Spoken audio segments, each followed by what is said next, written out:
disciples, watch out for the yeast of the Pharisees. I mean, the mismatch between their hearts and lives. Nothing is hidden that won't be revealed, nor is anything secret that won't be made known and brought to the light. Therefore, listen carefully. Whatever you have said in the darkness will be heard in the light, and whatever you have whispered in the rooms deep inside the house will be announced from the rooftops. I tell you, my friends, don't be terrified by those who can kill the body, but after that can do nothing more. I'll show you whom you should fear. Fear the one who, after you have been killed, has the authority to throw you into hell. Indeed, I tell you, that's the one you should fear. Aren't 5 sparrows sold for 2 small coins, yet not one of them is overlooked by God? Even the hairs on your head are all counted. Don't be afraid. You're worth more than many sparrows. Jesus, I tell you, anyone who acknowledges me before humans, the human one will acknowledge before God's angels. But the one who rejects me before others will be rejected before God's angels. Anyone who speaks a word against the human one will be forgiven, but whoever insults the Holy Spirit won't be forgiven. When they bring you before the synagogues, rulers, and authorities, don't worry about how to defend yourselves or what you should say. The Holy Spirit will tell you at that very moment what you must say. Someone from the crowd said to him, "Teacher, tell my brother to divide the inheritance with me."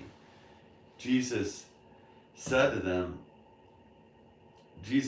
"Man, who appointed me as judge or referee between you and your brother?" Then Jesus said to them, "Watch out. Guard yourself against all kinds of greed. After all, one's life isn't determined by one's possessions, even when someone is very wealthy." Then he told them a parable. A certain rich man's land produced a bountiful crop. He said to himself, "What will I do? I have no place to store my harvest." Then he thought, "Here's what I'll do.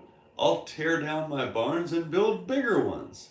That's where I'll store all my grain and goods. I'll say to myself, take it easy. Eat, drink. You have stored up plenty of goods, enough for several years. Take it easy. Eat, drink, and enjoy yourself." But God said to him, "Fool, tonight you will die. Now who will get the things you have prepared for yourself?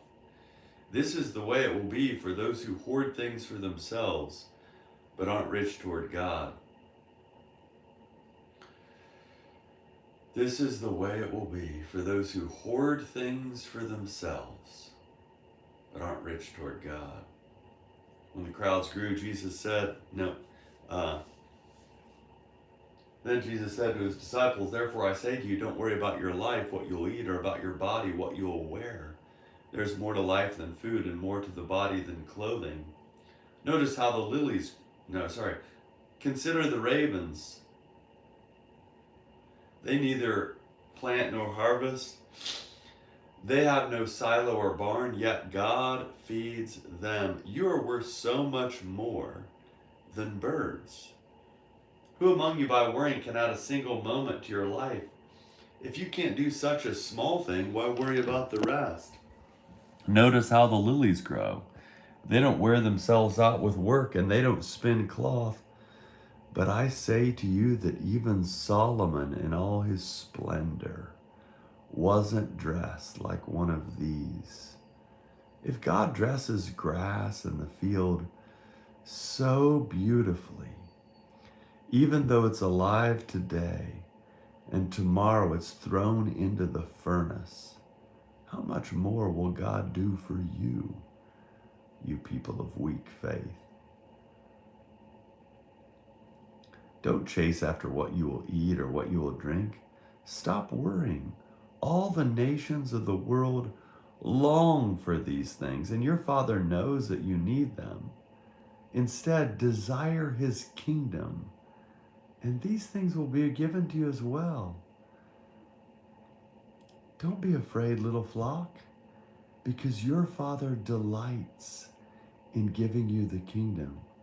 Make for yourselves, sell your possessions and give to those in need. Make for yourselves wallets that don't wear out, a treasure in heaven that never runs out. No thief comes near there, and no moth destroys. Where your treasure is, there your heart will be too. Be dressed for service and keep your lamps lit. Be like people waiting for their master to come home from a wedding celebration, who can immediately open the door for him when he arrives and knocks on the door. Happy are those servants whom the master finds waiting up when he arrives. I assure you that when he arrives, he will dress himself to serve, seat them at the table as honored guests, and wait on them. Happy are those whom he finds alert, even if he comes at midnight or just before dawn. But know this, if the homeowner had known what time the thief was coming, he wouldn't have allowed his home to be broken into.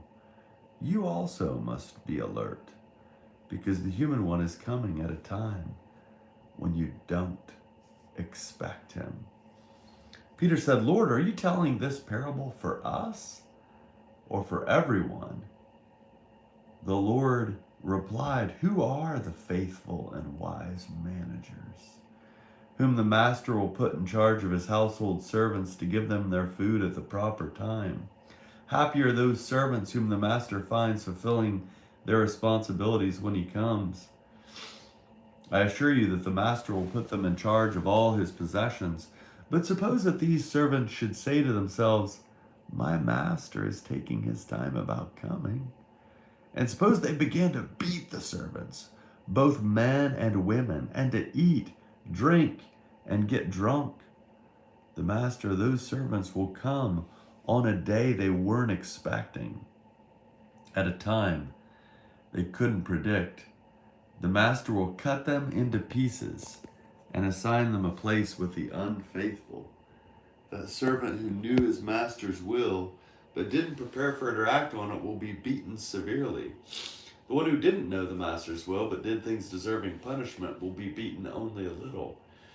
Much will be demanded from everyone who has been given much, and from the one who has been entrusted with much, even more will be asked. I came to cast fire on the earth. How I wish that it was already ablaze. I have a baptism I must experience. How I'm distressed until it's completed. Do you think that I've come to bring peace to the earth? No, I tell you. I have come instead to bring division. From now on, a household of 5 will be divided. 3 against 2, and 2 against 3. Father will square off against son, and son against father. Mother against daughter, and daughter against mother, and mother-in-law against daughter-in-law, and daughter-in-law against mother-in-law. Jesus also said to the crowds, when you see a cloud forming in the west, you immediately say it's going to rain, and indeed it does. And when a south wind blows, you say a heat wave is coming, and it does. Hypocrites, you know how to interpret conditions on earth and in the sky. How is it that you don't know how to interpret the present time? And why don't you judge for yourselves what is right? As you are going to court with your accuser, make your best effort to reach a settlement along the way. Otherwise, your accuser may bring you before the judge, and the judge hand you over to the officer, and the officer throw you into prison. I tell you, you won't get out of there until you've paid the very last cent. You won't get out of there until you've paid the very last cent. Some who were present on that occasion told Jesus about the Galileans whom Pilate had killed while they were offering sacrifices. He said, do you think the suffering of these Galileans proves that they're more sinful than all the other Galileans? No, I tell you, but unless you change your hearts and lives, you will die just as they did. What about those 12 people who were killed when the Tower of Siloam fell on them? Do you think that they were more guilty of wrongdoing than everyone else who lives in Jerusalem? No, I tell you, but unless you change your hearts and lives, you will die just as they did.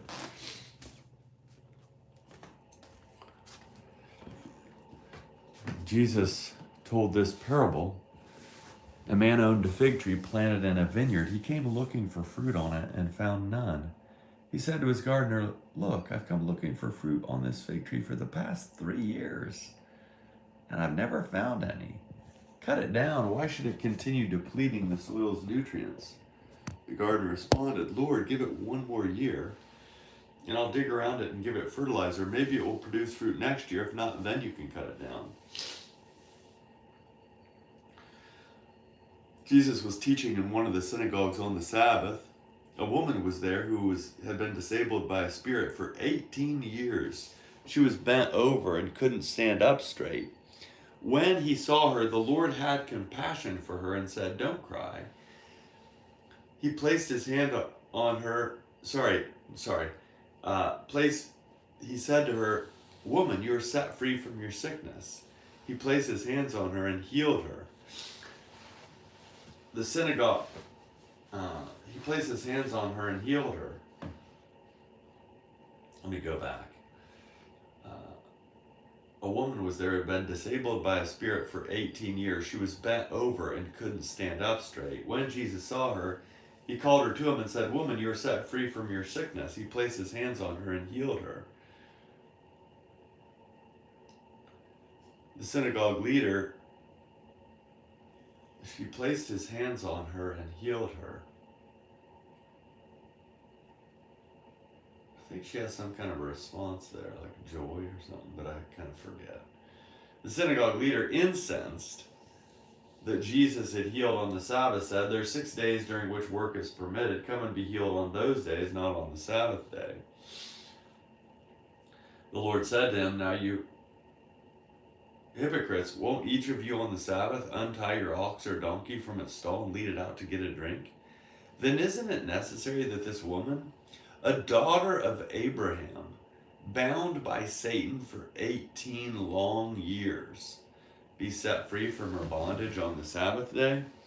When he said these things, all his opponents were put to shame, but all those in the crowd rejoiced at all the extraordinary things he was doing. Jesus asked, "What is God's kingdom like? To what can I compare it?" It's like a mustard seed that someone took and planted in a garden. It grew and developed into a tree, and the birds in the sky nested in its branches. Again, he said, "To what can I compare God's kingdom? It's like yeast, which a woman took and hid in a bushel of wheat flour until the yeast had worked its way through the hole." Jesus continued on teaching and making his way to Jerusalem. Someone said to him, "Lord, will only a few be saved?" Jesus said to them, "Watch out. Make every effort to enter through the narrow gate. Many, I tell you, will try to enter and won't be able to. Once the owner of the house gets up and shuts the door, then you will stand outside and knock on the door, saying, 'Lord, open the door for us.' He will reply, 'I don't know you or where you are from.' Then you will begin to say, 'We ate and drank in your presence and you taught in our streets.' He will respond, 'I don't know you or where you are from. Go away from me, all you evildoers.' There will be weeping and grinding of teeth when you see Abraham, Isaac, Jacob, and all the prophets in God's kingdom, but you yourselves will be thrown out. People will come from east and west, north and south, and sit down to eat in God's kingdom. Look, those who are last will be first, and those who are first will be last."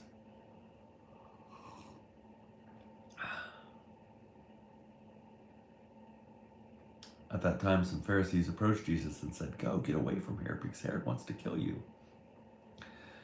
Jesus said to them, "Go tell that fox, look, I'm throwing out demons and healing people today, tomorrow, and the next day, and on the third day I will complete my work. However, it's necessary for me to travel today, tomorrow, and the next day, because it's impossible for a prophet to be killed outside of Jerusalem. Jerusalem, Jerusalem, you who kill the prophets and stone those who are sent to you. How often I have wanted to gather your people, just as a hen gathers her chicks under her wings, but you didn't want that. Look, your house is abandoned. I tell you, you won't see me until the time comes when you say, 'Blessings on the one who comes in the Lord's name.'"